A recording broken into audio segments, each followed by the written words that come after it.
जय गौ माता की। आज हम लोग गोवर्धन पूजन के शुभ उपलक्ष्य पर थानों श्रीयों गौशाला में परम पूजनीय गुरुदेव के सानिध्य में और परम पूजनीय गुरुदेव जी के सुपुत्र आचार्य शेखर शरण जी की पुत्री का नामकरण, यहाँ पर दिव्य धेनु मानस का पाठ चल रहा है। साथ में सैकड़ों गौ भक्त भी यहाँ पर पहुँच चुके हैं और आप देख सकते हैं, मैं दिखा रहा हूँ परम पूजनीय गुरुदेव जी।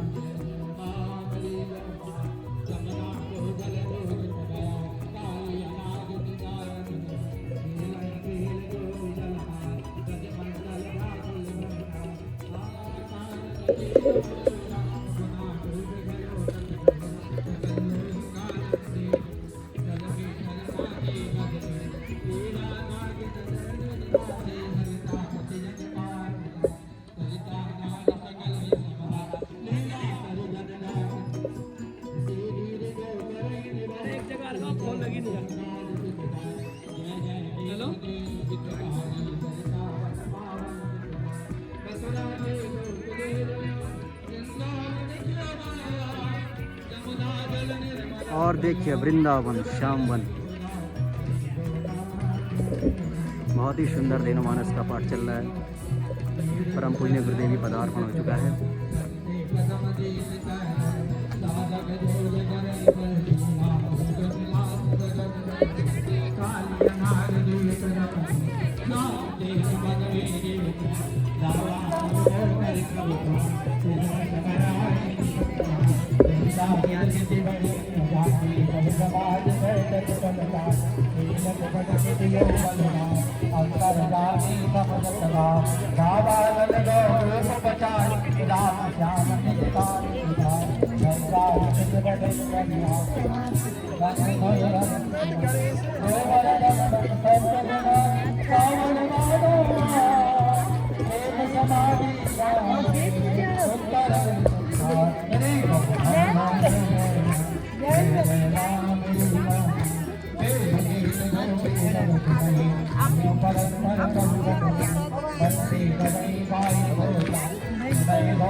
परम पूजनीय आचार्य जी के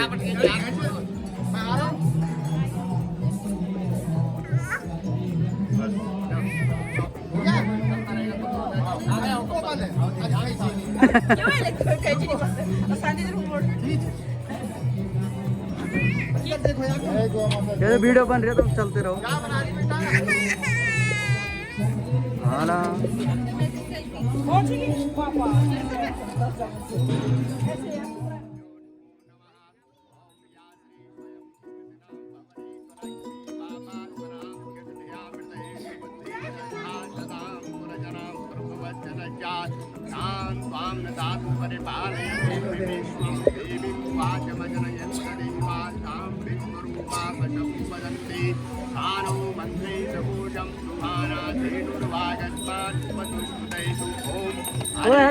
काला रामां कटाक्षैरनिपुणमयदां धूलिबन्धे दुरेखां शङ्खं चक्रं कृपाणं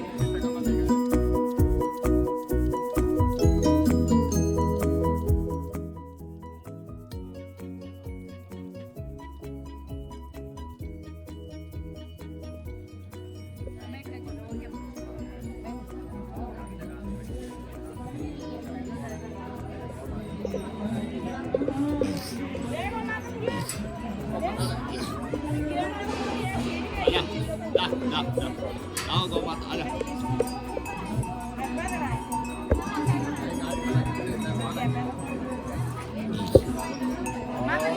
मंगलम भगवान विष्णु मंगलाय हरि दुर्गे स्मितां हरिपिबीतिमत्रितजन्तु भक्ति स्मितां मरिमति वसुमां ददासि दारिद्र्यदुःखभयहारिणिका रण्याय सर्वोपकारकरणाय तदार्थसिद्धः भाई बद्रिका ओम मंगलमूर्तये नमः हरिः ओम महासौरभे ओम नमो गोभ्यः श्रीमतीभ्यः सौरभीभ्यैव च नमो ब्रह्मसुताभ्यश्च पवित्राभ्यो नमो नमः मंगलमूर्तये नमः पवित्राभ्यो नमो नमः हरिः ओम दुर्गेस्मृतां हरिषभेजमतीतजन्तु वस्तेस्मृतां मदिमति मधुभागराजिका दारिद्र्यदुःखभयहारिणिका सर्वोपकारकरणाय तदार्थसिद्धः ओम भगवन् प्रभो सर्वेभ्यो सुरभ्ये नमः कामधेनवे नमः मंगलमूर्तये नमः सहस्रधे ओम हरिः ओम श्रीवर्गस्वमाय शमां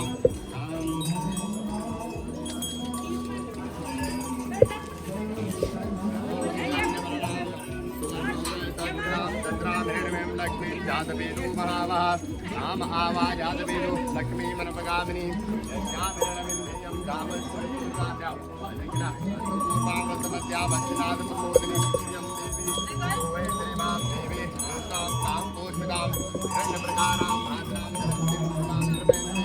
जलस्थितां मधुवर्णां तान्यूपवी श्रीरङ्गा मनशाकां मा कोदि वाच्य शुद्धिपति वै मधुरां रूपमन्यच्च भयस्त्री श्रीरामनः कर्दमे पदाभूता वै सम्भव कर्दमा श्रियं मादेवी भाद्रं पदमालिनी ॐ आवा श्रीतं सिन्दानि ओम हरिः मातरं श्रियमातरं आवा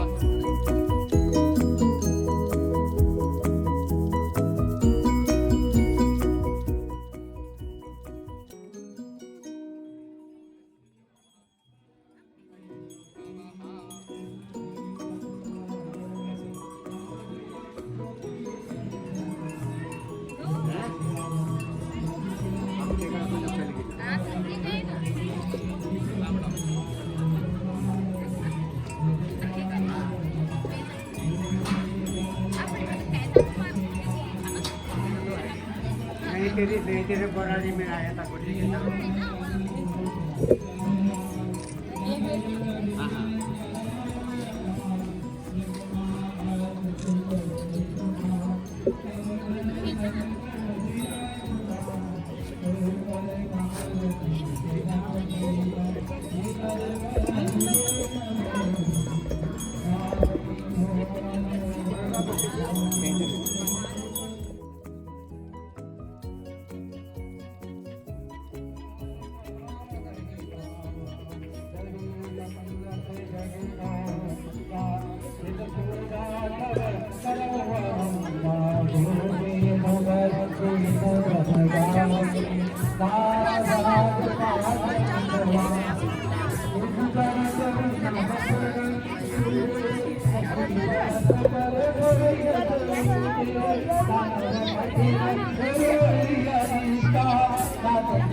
हाँ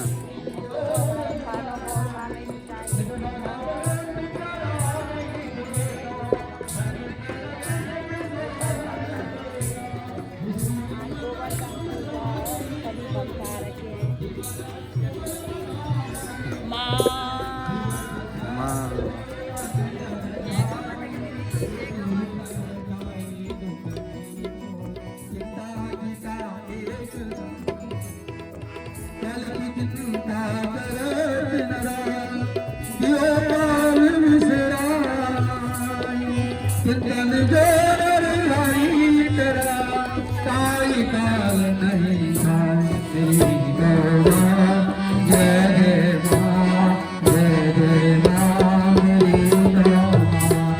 जननी आई लागी प्रभु सोई साधु की माता बलि हो मथुरा चलत करत तैयारी जगबनिता आवई सुनदारी जगोपी वाजे सब ठार मथुरा का नाम जय कृष्ण गौतम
राम श्याम बोले तबा तुम बड़ है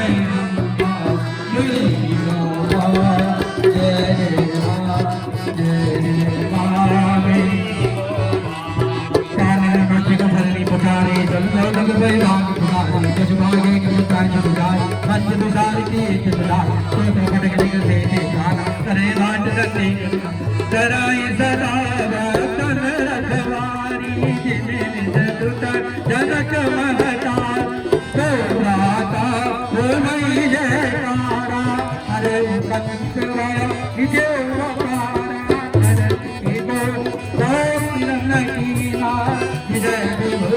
श्याम देना हमें मिल जमना तीर सदा मनवा हाथ विलास वास थक पायो प्रीत सदा सुखिदा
माँ जय जय माँ मेरी गौ माँ जय जय माँ मेरी गौ माँ जय जय माँ मेरी गौ माँ जय जय माँ मेरी जय जय माँ मेरी गौ माँ जय जय माँ मेरी गौ सकल सीतों के साथ सार बदन मन गौरा रे सकल सीतों के साथ सार बदन मन गौरा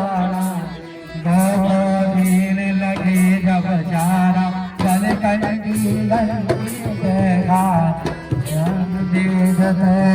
जयकारा गौ दीन लगे जब तुल्य भारती तबई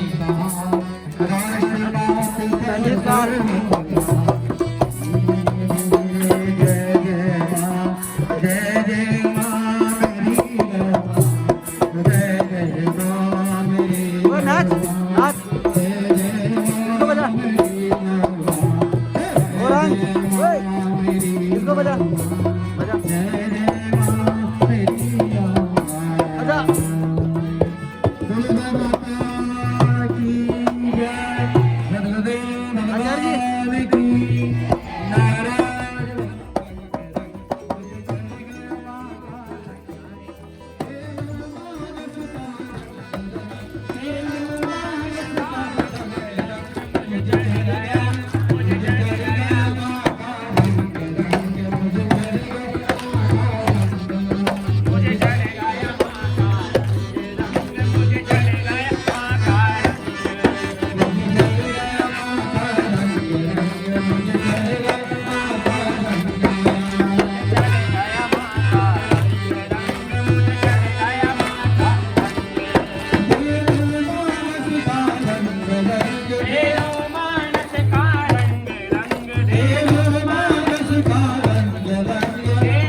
सत्य परंपरा की।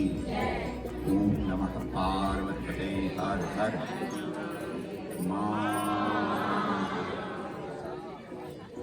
सबसे पहले गौ माता को प्रणाम करेंगे।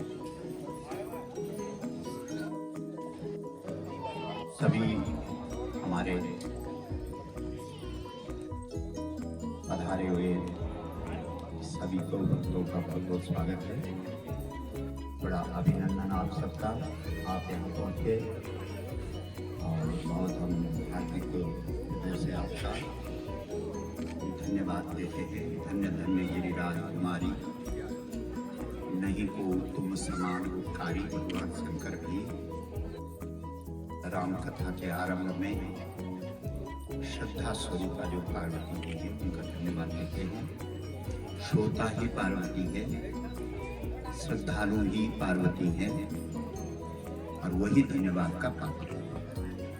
इसलिए हमने आपको धन्यवाद शब्द का प्रयोग किया, क्योंकि वास्तविक धन्यवाद का पात्र जो श्रद्धालु है वही होता है। इसीलिए भगवान शंकर ने आरंभ में पार्वती जी को धन्यवाद दिया। और अब हम विधिवत सबसे पहले गौ पूजन करेंगे। तो सारी सामग्री वगैरह है ना, हाँ, एक गाय का और वहाँ तो उसका वो भी बना दीजिए,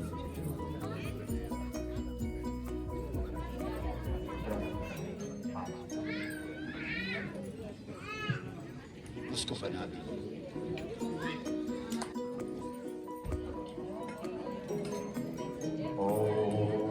हरि ओम नमो गोभ्यः श्रीमतीभ्यः सौरभीभ्यः च नमो ब्रह्मसुताभ्यश्च पवित्राभ्यो। आप लोग सब मानसिक पूजा करें, क्योंकि सब लोग बाहरी पूजा में सब लोग शामिल नहीं हो पाएंगे, लेकिन आप मानसिक पूजा कर सकते हैं। और मानसिक पूजा का बहुत बड़ा फल होता है। वैसे भी आज हम मानसिक पूजा ही कर रहे हैं। हमारे शास्त्र कहते हैं प्रथमा प्रतिमा पूजा, जो बाहर से हम पूजा करते हैं वो पहली सीढ़ी। जैसे पहले बच्चा स्कूल में जाता है तो का से कबूतर, का से कबूतर, का को समझाने के लिए कबूतर समझाया जा रहा है। का से कबूतर, खा से खरगोश, तो ये पहली सीढ़ी। प्रतिमा प्रतिमा पूजा, इसको समझो ये पहली सीढ़ी है, प्रतिमा पूजा। और प्रथमा प्रतिमा पूजा और जप स्तोत्रादि मध्यमा। जब हम पाठ करते हैं, जैसे हनुमान चालीसा का पाठ, हनुमानस का भी पाठ, रामचरितमानस का पाठ, विष्णु सहस्त्र नाम का पाठ, गीता का पाठ, दुर्गा सप्तशती का पाठ, कोई भी आप लोग ग्रंथों का पाठ करते हैं तो वो सेकंड दूसरी सीढ़ी, दूसरा स्थान है। उत्तम मानसिक पूजा, उत्तम स्थिति है। उत्तम मतलब इन दोनों से बहुत ऊपर है मानसिक पूजा। पूजा में वैसे भी मन का प्रयोग है। जो बाहर की चीजें हैं वो हम लोग इसलिए करते हैं, जैसे हम मंदिर में जाते हैं और प्रसाद लेते हैं, जीव लप रहा रहे कि कोई भी जीव है तो जीव तो खाने के लिए लग जाती है ना।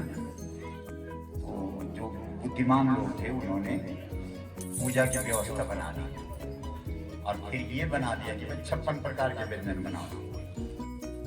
जैसे जीव को पता लगा कि मंदिर में मिलेगा 56, बाकी होटल में भी नहीं मिलेगा 56 व्यंजन।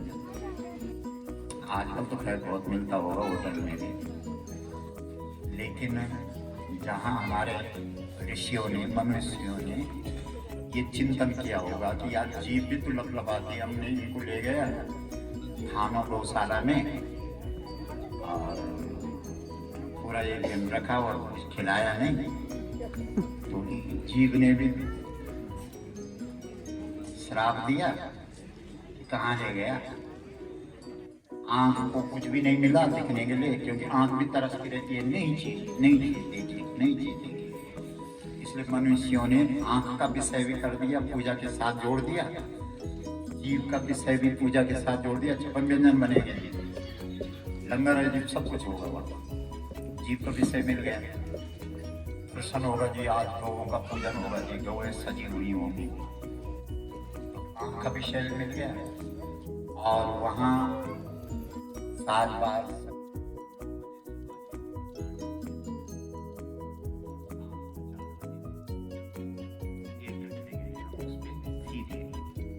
लाइव आते हैं, बातचीत करते हैं, संवाद करते हैं। तो हमने एक दिन विचार डाला भी था, शायद 2-3 दिन पहले, कि 1 लाख मंदिर में, जो वैज्ञानिकों की रिपोर्ट है वो बता रहा हूं आपको, 1 लाख मंदिरों में घंटा बजाने से क्या होता है? आप किसी पंडित जी को पूछो, जब आप अपने घर में पूजा, आपको घर धीरे धीरे पूजा पाठ बंद करवा देंगे, नास्तिकता का पूरे विश्वास स्तर पर चल रहा है, क्योंकि सनातन धर्म जीने की विधि है ना, इंसानियत बनाने का धर्म जो है उसका नाम है सनातन धर्म, और अरबों साल पुराना। अब जिन लोगों ने नए धर्म बनाए, 2000 पहले ईसाई आया, तो उन्होंने नहीं समझा जो सनातन था। तो अब उनकी समझ में जो आया, उन्होंने वो एक मजहब खड़ा कर दिया, या रिलीजन खड़ा कर दिया, या पंथ खड़ा कर दिया। तो ऐसे नए आते रहे। 1600 साल में एक और आया, तो उसने एक मजहब खड़ा कर दिया। 500 साल में कोई आया, उन्होंने भी एक अपना पंथ अलग से बनाया। 200 साल पहले कोई व्यक्ति आया, उसने भी एक नया पंथ बना दिया। तो इस प्रकार से जो हमारे सनातन धर्म में, क्योंकि वो तो अथाह है ना, वो तो समुद्र है ना, उसको समझना इतना अल्पज्ञ बुद्धि के जो लोग हैं उनके पास का थोड़ी है।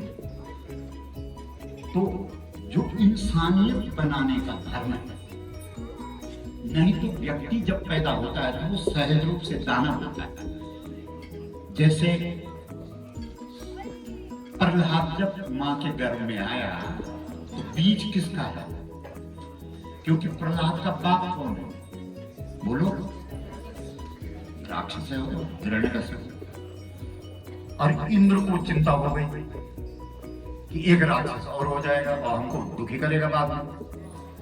तो उसको मौका मिल गया, किसको? इंद्र को, उस बच्चे को खत्म करने का अवसर होता है ना, मौका, टाइम, उसको टाइम मिला इंद्र को, क्योंकि वो हिरण्यकश्यप घर में नहीं रहा, और उसको पता लग गया कि वो बच्चा भी आज ही घर में आ गया।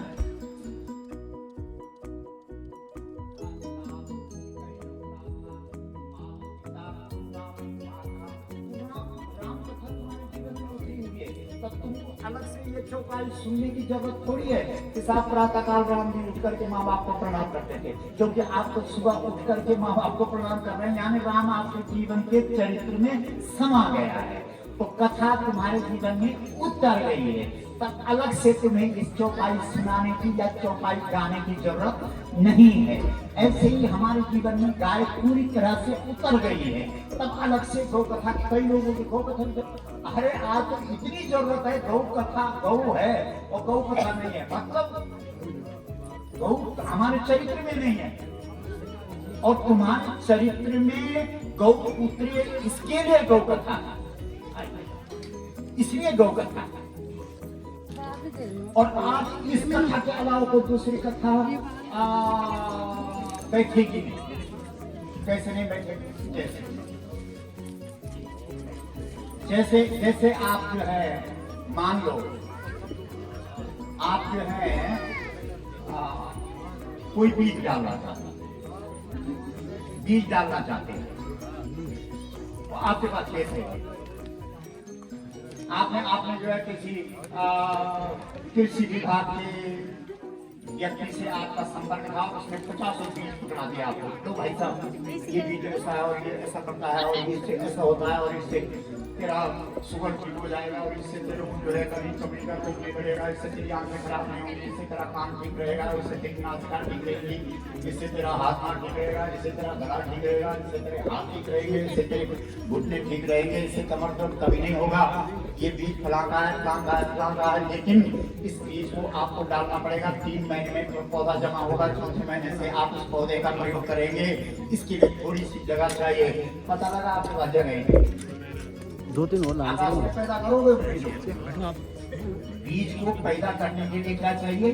जगह चाहिए, और जगह आपके पास एक बेद भी नहीं है, मान लो, तो क्या करेंगे आप?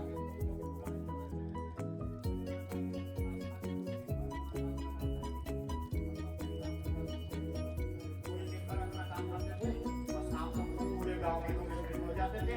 अब उसके बाद इसका गला वो रामायण की चौपाई गाता था और हमारे क्या बचपन और माता लोग हैं वो तो सब लोगों को भोजन वगैरह भी तैयार कर रही हैं और साथ में चौपाई सुनती रही है। मेरी माँ को 2 साल होकर बताओ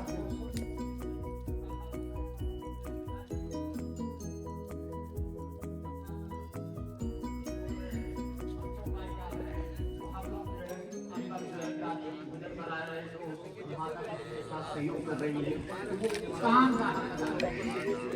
हाथ कभी तकलीफ लगाना सुनना है, कभी आटा ढूंढना, कभी सिर कटना, कभी जितनी भी काम कर रही है शरीर से कर रही है।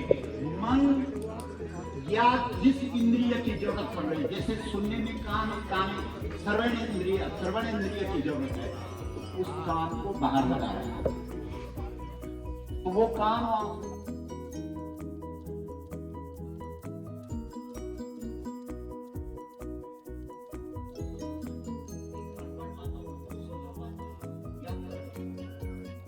क्योंकि काम पूरी तरह से वहां लगे, पूरी तरह से उस तरफ लगे थे। बोलो गौ माता की माँ, जरा जोर से बोलो माँ, माँ। इतने वर्षों तक 2080 में तो विधिवत हम आ गए थे। हमारे पिताजी ने ऐसे पांडाल में कथा नहीं बोली, हमारे दादाजी ने कथा नहीं बोली, लेकिन हम विधिवत हमको पांडाल मिला ना। और किसी दिव्य शक्ति ने हमको, किसी दिव्य शक्ति ने क्या, गंगा जी ने हमको बिठा दिया गद्दी पर।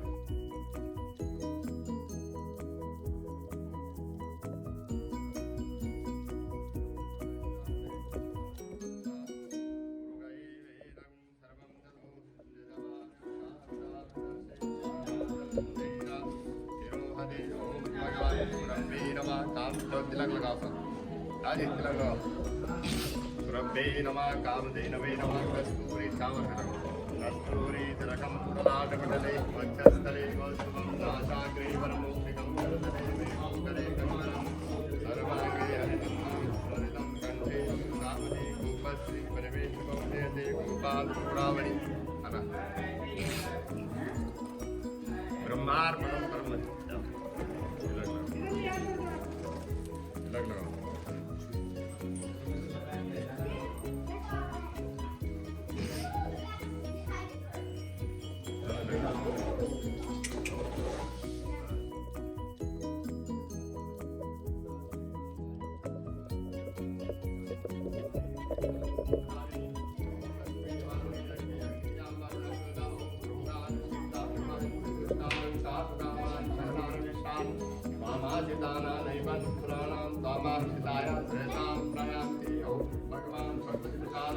परिपूर्णवस्तु ऐश्वर्यवान भाग्यवान पुष्पान भव प्रज्ञावान भूतिभूतिकरणा दानोदरी शोधवा ओम हरि ओम का अमृताभिषेको ओम।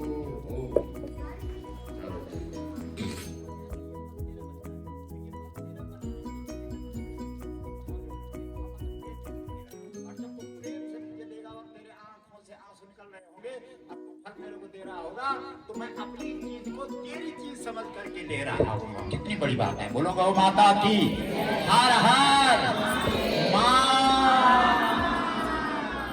जरा हाथ खड़ा करके बोलो मां।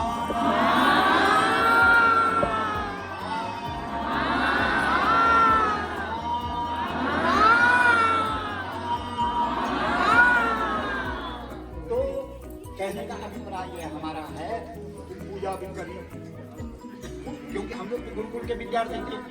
हमको तो एक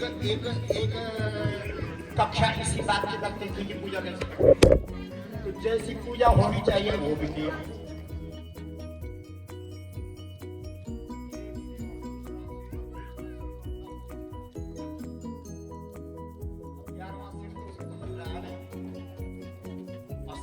पूजा हो रही थी और शिव जी वहां 11 रूप से खड़े हो रखे थे।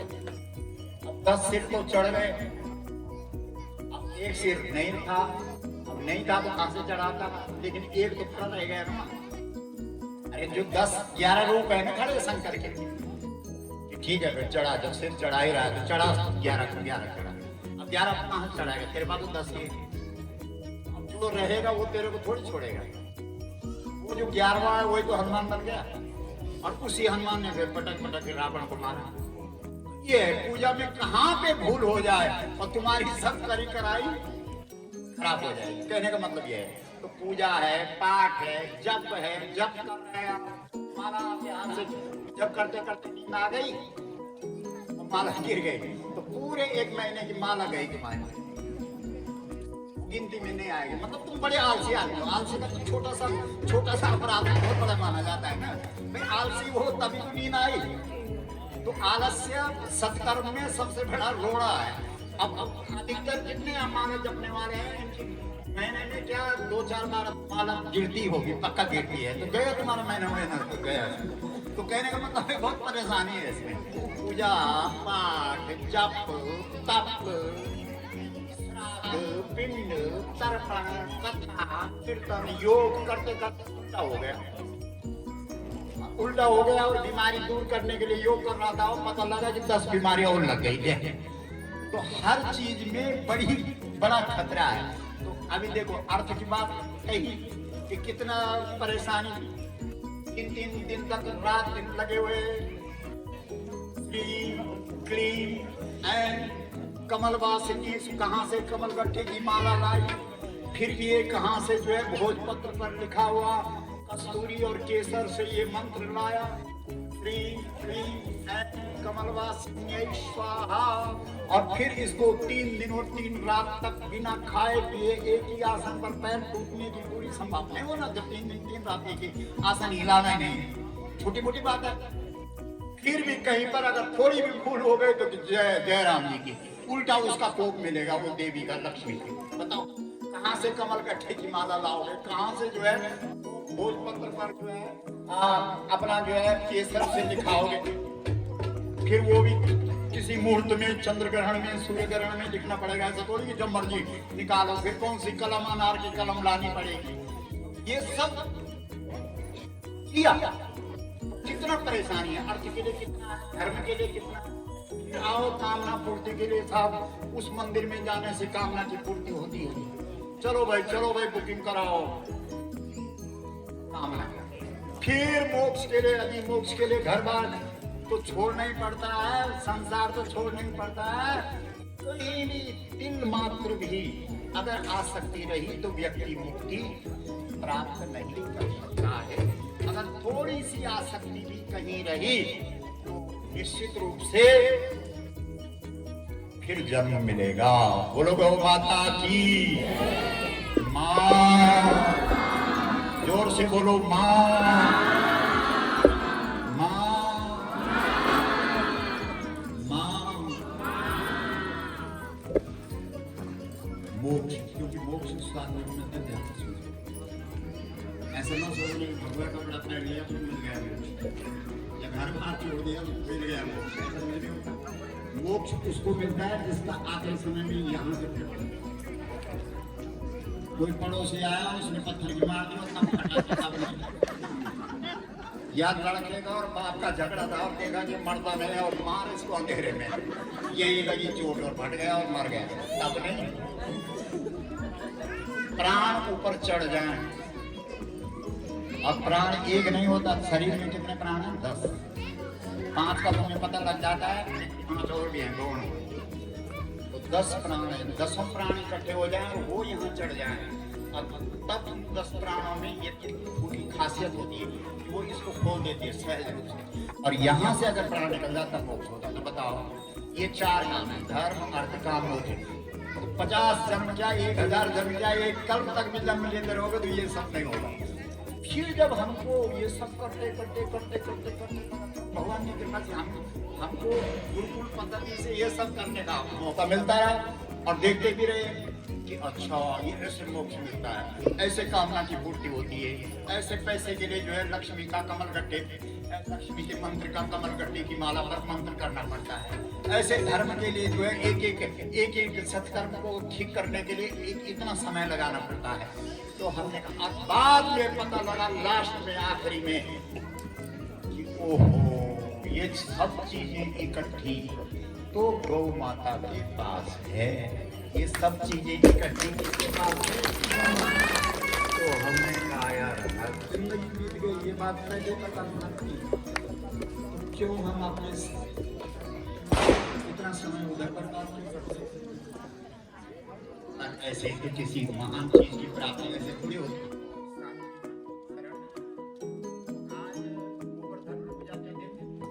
अपने जो नई देवी कन्या बालिका धेनुमानस के अंदर एक चौपाई है,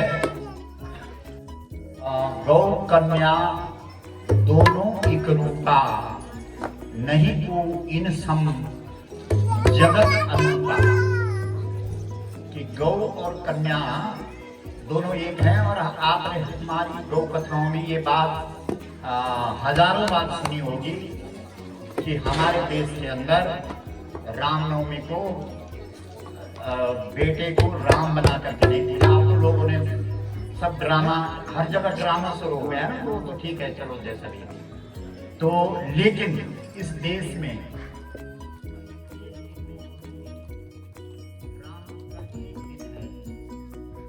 कृष्ण का एक दिन है, लेकिन देवी के 9 दिन हैं। वो भी रामनवमी साल में एक है, कृष्ण जन्माष्टमी साल में एक है, लेकिन नवरात्र वैसे हर महीने होते हैं, लेकिन 2 नवरात्र प्रसिद्ध हैं, फेमस हैं, और वो साल में 2 बार हैं। बोलो गौ माता की माँ, जोर से बोलिए माँ, माँ। तो बेटी हम लोग उपासना भगवती की करते हैं, और भगवती 2 रूप में दर्शन देती है।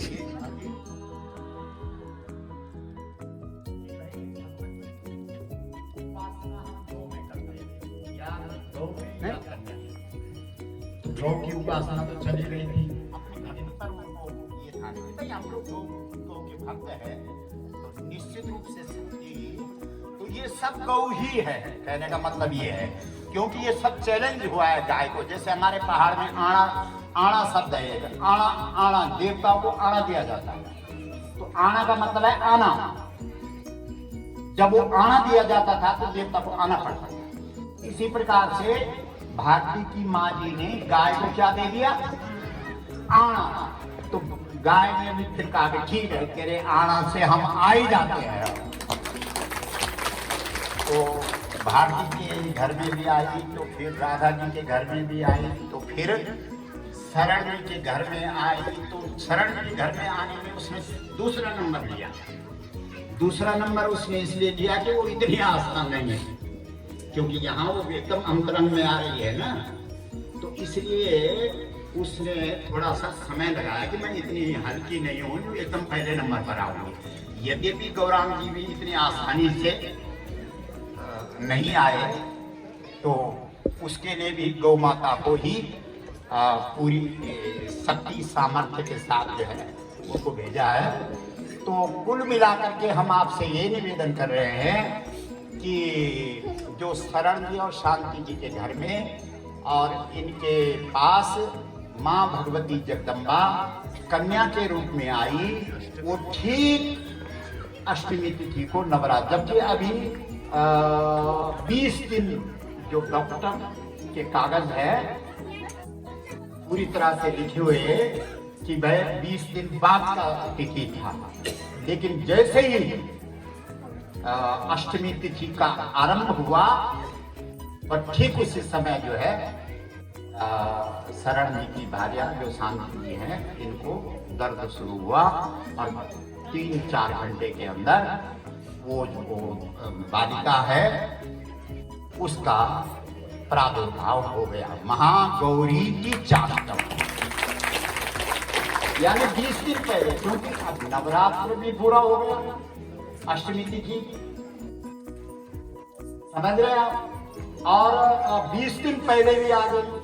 अब देख लो दीपावली के लिए पूरी व्यवस्था भी ठीक कर दी, नहीं होता है लौकिक ना। वैसे पिता को तो स्नान मात्र का सूतक होता है, ध्यान से सुन लो।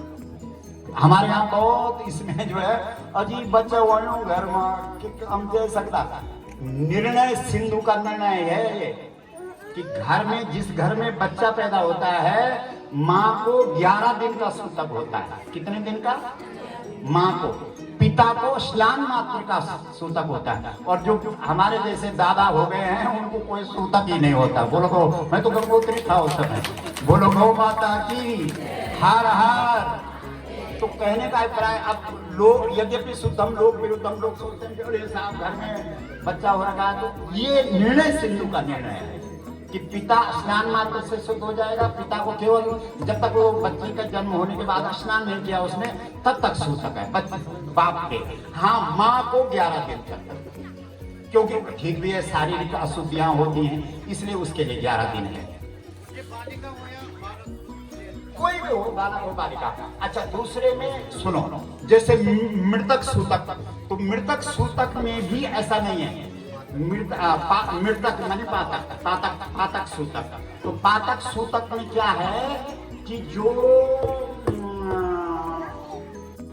संध्या करने वाला ब्राह्मण है या जो विद्वान है या जो राजा है, उसको भी पातक का सूतक नहीं लगता। आगे समझ में? पातक का सूतक नहीं लगता है किसको? जो त्रिकाल संध्या करने वाला ब्राह्मण हो, विद्वान ब्राह्मण हो या विद्वान व्यक्ति हो या राजा हो, उसको भी कोई सूतक पातक नहीं लगता। मेरे पिताजी का जब शरीर छूटा था तो हम भागवत की कथा में ही थे। भागवत की कथा चल रही थी। मेरे बड़े ज्येष्ठ भ्राता का भी जब शरीर पूरा हुआ था तो उस समय भी हम कथा में ही थे। और हाँ, माँ जब शरीर माँ ने छोड़ा था उस समय हम घर में थे। उस दिन घर में थे और उसमें शामिल होने को मेरे को वो मिली। यद्यपि मुझे याद है कि जब गंगा जी के पवित्र तट पर माँ के शरीर को अग्नि दी तो ज्येष्ठ हमारे जो बड़े भाई थे वो तो रो रहे थे। तो मुझे एक गांव का कहता है कि देखो निठल्ले को, रो भी नहीं रहा, एक लूल तो मार मत। अब मैं बोलूं कि यार मेरे को लूल निकल नहीं रही, तो मैं कैसे? सच कह रहा हूं आपको। बोले यार निकल नहीं रही। बोलो बेकार आदमी हो, लूल भी नहीं सपनों मारी, तो मतलब नहीं मारी लूल ना। जबकि ऐसा मत सोचना कि शायद प्रेम नहीं रहा होगा, ऐसा कभी होता है। तो कुल मिलाकर के कहने का अभिप्राय ये है कि सूतक पातक की व्याख्या, सूतक पातक वास्तव में होता क्या है, थोड़ा सा लगे हाथ है, मन की स्थिति का डमाडोल हो जाना। तो मृत्यु हुई तो मन अपनी जगह से हट गया, परेशानी हो गई। और किसी का जन्म हुआ तो बहुत खुशी हो गई, तो खुशी में भी मन जगमग हो गया। आगे समझ में? स्थिर नहीं रहा। मन की स्थिरता ही बड़ा कारण है। तो मन का अस्थिर होना ही सूतक पातक है, आगे समझ में। लेकिन जो अगर ज्ञानी व्यक्ति है तो उसका मन तो डिगेगा नहीं ना, चाहे कोई जन्म ले या किसी की मृत्यु हो जाए। तो जिसका मन नहीं डिगा उस पर कोई सूतक पातक नहीं लगता। बोलो गौ माता की हार हार मां।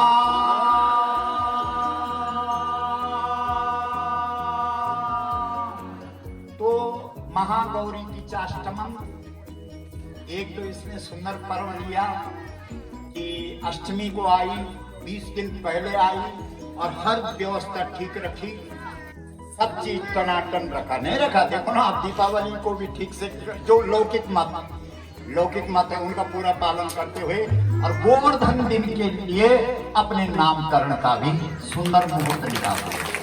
गोवर्धन पूजा तो होती है, हर वर्ष होती है, ऐसा तो कोई है नहीं कि अलग से हमको। और फिर इस समय ऐसा जो बवंडर या जो कुछ भी आप समझते हैं चल रहा है देश के अंदर, उसके कारण भी लोग काफी दुखी परेशान 50 बार क्यों। तो ये सब 100 संध्या को एक ही जटा को। बोलो गौ माता की हार हार मां। तो एक तो नाम आपके सुझा दो और देखते हैं गौ माता भी कोई ना कोई नाम सुझा देगी। वैसे इन्हीं के माँ बाप से पूछ लो कि क्या नाम रखते हैं, क्योंकि सबसे पहला अधिकार तो उनका ही बनता है, क्यों जी। ठीक है डंगवाल जी, वैसे हमारे आचार्य जी बेटे हैं, डंगवाल जी बेटे हैं, वो तो कह रहा है माँ।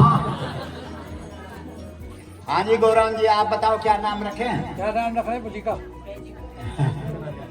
हाँ जी हाँ जी, हाँ सारिका, शैलजा, और कोई नाम? गौरी, गौरांगी, गौरांशी। देखा जी तुम्हारा भी एक से नाम है। और साहब गोसाई जी, तुम बोला रतोड़ी जी, गोमती, और हमारे शरण जी के ससुराल से भी हमारे रेंजर साहब आए हुए हैं। आप भी बताओ ना कोई नौ वाली आए तुम्हारे। हरीश जी भोगड़ा साहब बहुत बड़े वैज्ञानिक हैं, कुछ नौ आपके बताओ। ये शरण तो अपनी मौसी को, दुर्गा की खड़ी है वहाँ, बोलो उधर जाना मौसी के घर पास रखी हूँ मौसी। बोलो गौ माता की। शरण जी बोलोगे तो शरण जी कह रहे हैं कि मानवी रख देते हैं, क्योंकि शरण भी माँ बोल रहा है और हमारा नारा भी माँ का ही है।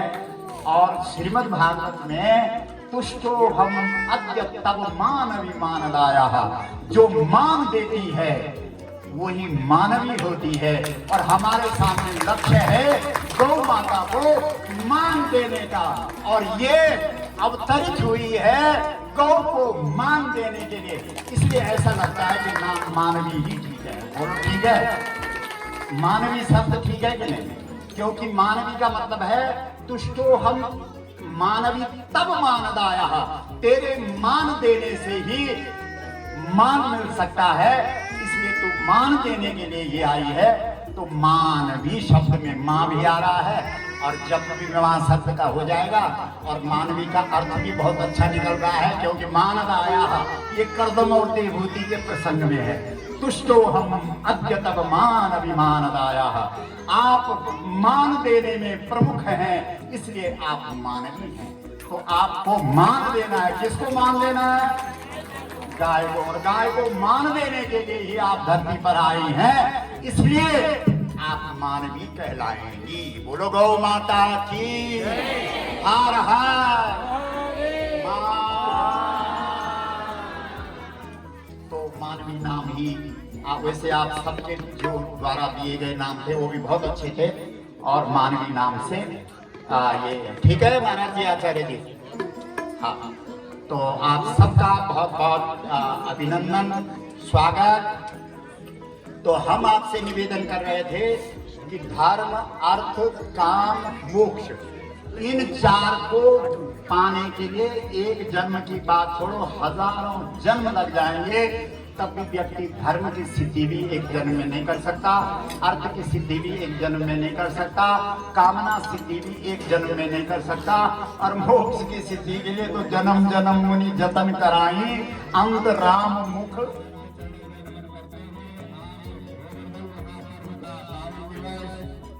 मैं यहाँ पर इस बुद्ध धाम में सभी भक्तों का हृदय से बहुत बहुत अभिनंदन करता हूँ, वंदन करता हूँ। आप सभी लोग आज इस पावन दिवस पर गौ माता के पावन सानिध्य में आप यहाँ पर आज आमंत्रित हुए हैं, आपका हृदय से बहुत बहुत अभिनंदन है। पूज्य श्री गुरुदेव महाराज से सभी लोग आशीर्वाद लेकर के और उसके बाद सभी लोग पंक्तिबद्ध होकर के भोजन और प्रसाद ग्रहण करके यहाँ से जाएंगे। और आज यहाँ पर इस दिव्या गोवर्धन महापर्व के शुभ उपलक्ष्य पर पूज्य गुरुदेव के वंश में एक नवजात देवी का मां भगवती जगदम्बा का आगमन और आज इस दिव्या जगदम्बा महागौरी का नामकरण आप सबके बीच में मानवीय लोक विख्यात है। और हमें ऐसा विश्वास है कि मां भगवती जगदम्बा ये नवजात कन्या वो मानवीय नाम से लोक प्रसिद्ध होगी, लोक विख्यात होगी। निश्चित रूप से यह दिव्या महागौरी कन्या गौ माता को राष्ट्र माता के पद पर सुशोभित करेगी, ऐसा हमारा विश्वास है। आप सभी लोग दिव्या कन्या को अपना खूब आशीर्वाद देते जाएं और सभी लोग यही कामना करें आज गोवर्धन महापर्व पर, क्योंकि गोवर्धन हम सब लोगों के जीवन का अगर कोई उद्देश्य है तो सिर्फ और सिर्फ गोवर्धन लगा जाओ, सिर्फ और सिर्फ गोवर्धन करना ही हमारा मात्र उद्देश्य है। क्योंकि हम लोग इतने भी यहाँ पर एकत्रित हुए हैं गौ को बढ़ाने के लिए, गाय का वर्धन करने के लिए, और इसी संकल्प को हम सब लोग संकल्पित करते हुए परम पूज्य सदगुरुदेव महाराज का जो संकल्प है गौ माता को राष्ट्र माता के पद पर सुशोभित कराना, उसके मूल में अगर कुछ है तो गोवर्धन ही है। क्योंकि जब तक गौ माता राष्ट्र माता के पद पर सुशोभित नहीं होगी तब तक वास्तविक गोवर्धन पर्व हम लोग नहीं बना पाएंगे। तो आप सभी लोग यहाँ से आज संकल्प लेकर के जाए, कृत संकल्प होकर के सभी लोग जाए कि 7 नवंबर यानी 2021 को जो आने वाली जो 7 नवंबर की तिथि है उसको आप याद रखें और 7 नवंबर को के लिए सभी को आप जोड़े।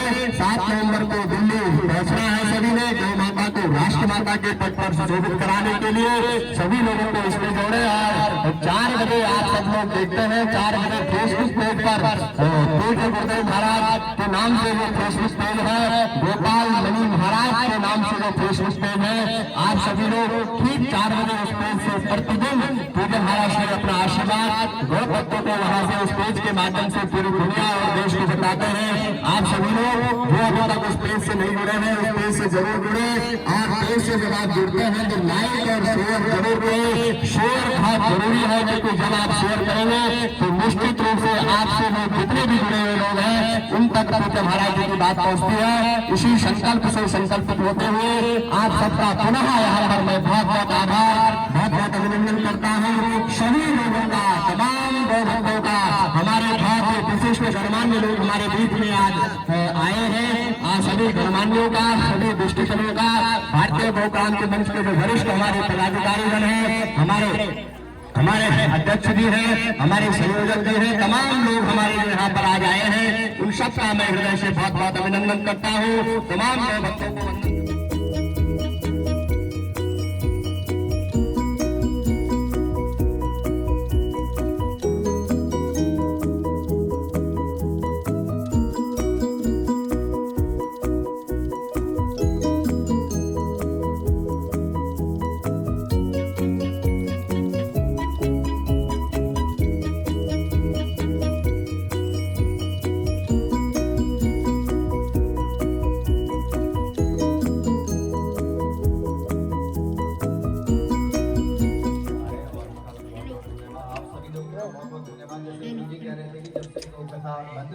यानी कथा बन गई इस लॉकडाउन में, तब से हमारा जो गौ माता का जो अकाउंट था वो एकदम उसमें चला गया था, जीरो में चला गया था।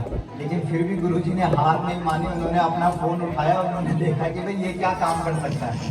क्योंकि हमने कहा कि आप किसी से मिल नहीं सकते, लॉकडाउन में तो कोई मिल नहीं सकता था, गुरुजी ने कहा ये मोबाइल किसी काम का है? हमने कहा क्यों नहीं है। उन्होंने कहा किस प्रकार से हम लोगों से मिल सकते हैं? हमने कहा कि आपका जो पेज है आपके नाम का, उसमें लगभग 10 लाख लोग जुड़े हुए हैं। तो इन्होंने कहा मैं उनसे मिल सकता हूँ? हमने कहा हाँ। उसी समय गुरुजी ने संकल्प किया कि जब तक मेरी गौ कथा शुरू नहीं होती तब तक मैं वो मोबाइल में गौ कथा सुनाऊंगा। और आपको आश्चर्य होगा, आप सभी गौ भक्तों ने उसमें डोनेशन डालना शुरू किया और ये गौ माता का काम हमारा बंद नहीं हुआ। और यहाँ पर हाँ जी, ये सारा काम उसके दौरान ही हुआ। बस 3-4 दिन थोड़ा सा दिक्कत आई थी। उस समय हमने जंगल में गाय भेजी थी चराने के लिए, जब तक गुरुजी ने फेसबुक में गौ कथा शुरू नहीं की थी।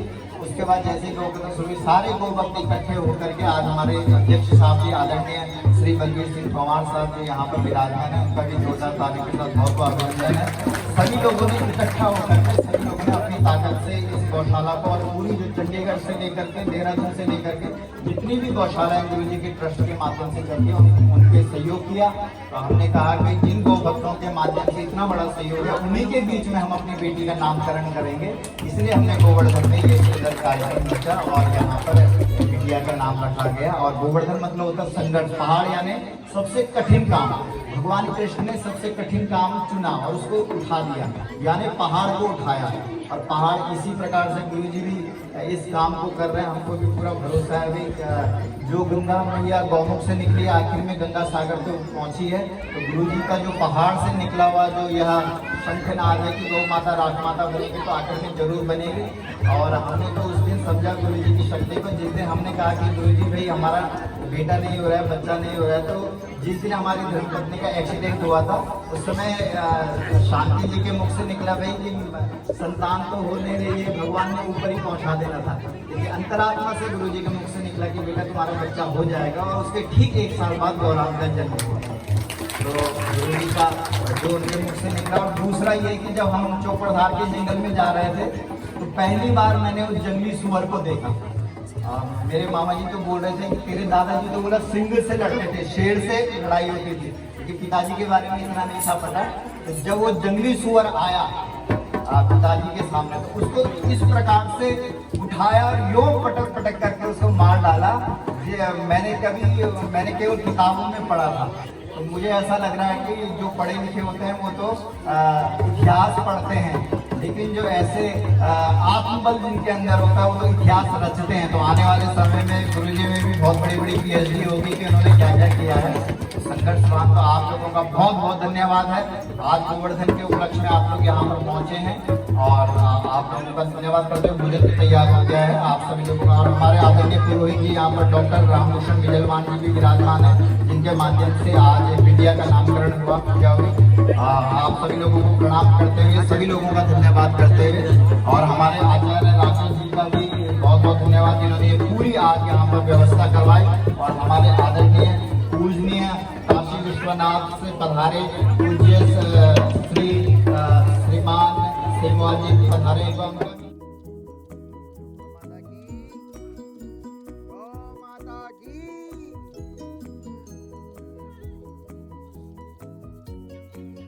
गुरु माँ